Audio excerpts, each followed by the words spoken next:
Trabahante sa usa ka construction company sa Buyong, Maribago, Lapu-Lapu City na biktima sa pagpangawat og motorsiklo. Pag-ikya sa sospek, dala ang motorsiklo nakuhaan sa CCTV. Ang detalye sa iranta sa live report ni Luan May Rondina. May?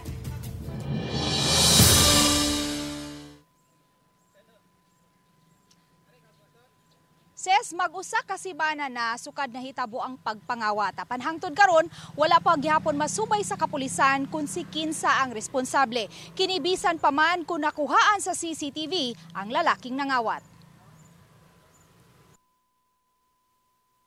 Alas 9:15 niadtong milabayng Martes, Hunyo 17, makita ang pag-abot sa kauban ni Joshua sa trabaho sa usa ka hardware sa Buyong, Maribago aron mopalit og screw.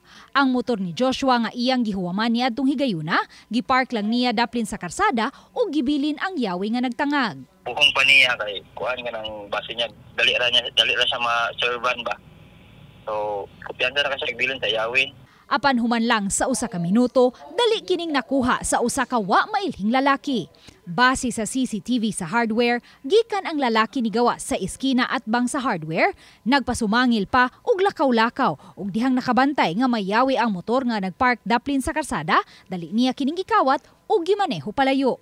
Mga alas 9:30 na si Joshua napahibaw sa iyang kauban nga gikawat ang iyang motorsiklo.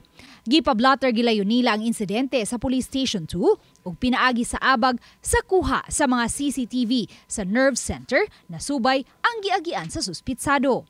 Gikan sa Buyong, Maribago, niagi siya sa Suong Mactan, dayon ngadto sa Saak Buaya ug nilahos sa Barangay Ibo ug nilabang sa Dakbayan sa Mandawi agi sa Marcelo Fernan Bridge.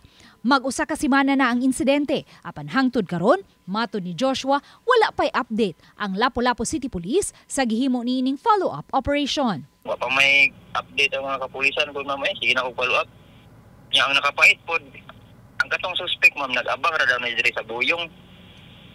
Nya, pag-inspect, pag-investigar na mo diri sa giabangan niya, dili mo tugan man ang nag-iya sa abangan kung kinsayngan. Nakadugang sa kabalakan ni Joshua kay nalakip usab og kahanaw ang iyang mga importanteng dokumento, driver's license, passport, mga government IDs, ATM cards ug cash nga kapin sa 1,000 ka pesos kay gibutang man niya kini sa U-Box. Mato ni Police Lieutenant Colonel Christian Torres, spokesperson sa Lapu-Lapu City Police Office, nga gisusi na sa mga investigador ang giabangan nga kwarto sa suspitsado sa Buyong, Maribago. Kinsa na sayran nga mag-usa ka buwan pa lang nga nag-abang sa dapit. Apan wa sila'y nakuha nga identity niini. Kaming giabangan murag former barangay councilor man diyang lugar ang nagpaabang manang imposible sad og dili siya ma-cooperate sa kapulisan nga kabaw magyuta siya, pero that part is na lang siya gamay lapses sa nato nakita nga mo lagi na nganong mudawat o borders nga wala tay identity na siya mga ID dito pero di mga maog naong sa katong sa footage mo na tan-aw di man mao possible ani mga kinawat sad to. Di pa usab makakonpermar ang Lapu-Lapu City Police sa taho nga ex-convict ang suspitsado. Busa gipanawagan na lang usab karon sa biktima ngadto sa publiko kung si kinsa man ang nakabantay sa Honda Click nga puwa ang kolor ug may plate number nga G776AS sa pag-report gilayon niini ngadto sa labing duol nga police station. Nanawagan sad ta sa katong makaila ani nga suspect o taga-diin para makita na makuha ginato nato ang identity para formally ma-file na ginato ang charges, considering do dili na nato siya madakpan by virtue of hot pursuit operation, siguro ato lang i-file ang kaso.